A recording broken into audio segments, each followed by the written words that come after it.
This is the absolutely spectacular basalt columns of the organ pipes in Melbourne, Victoria.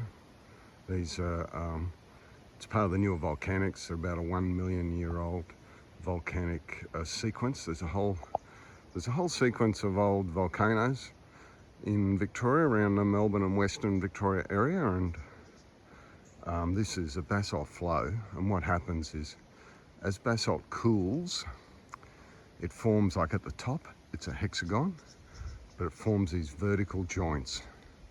And as you can see, everyone calls them basalt columns. And this is one of the best spots in the world for these things. So a lot of people in Melbourne might not realise it, but we have a world-class tourist attraction on our doorstep. So what happens with basalt, because it's lava, it's a liquid, so it'll flow to a low point. So often you get basalt on top of old rivers. It flows down, fills up the low points. Obviously they're more likely to be rivers.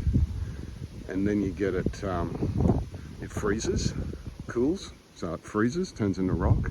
And then, as I said, these columns formed hexagon shapes at the top. This is an example from the top. They call this location the tessellated pavement. So you can see they're not perfect hexagons. They're approximate hexagons, if you can have an approximate hexagon. That's what this is.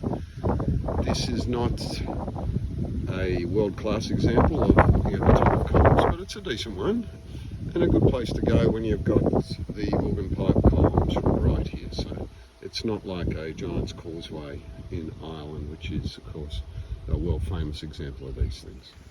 If you look closely, you can see the fractures radiating out from a centre point. So they call this point the Rosette Rock, and that would be a function of the way the basalt is cooled. I must say, we can see why it's got a name. It is highly unusual and really, really interesting. So that was my geological observations when I went out for a run at the organ pipes. I hope you found the geology interesting. It really is a fascinating site. If you like this channel, please subscribe.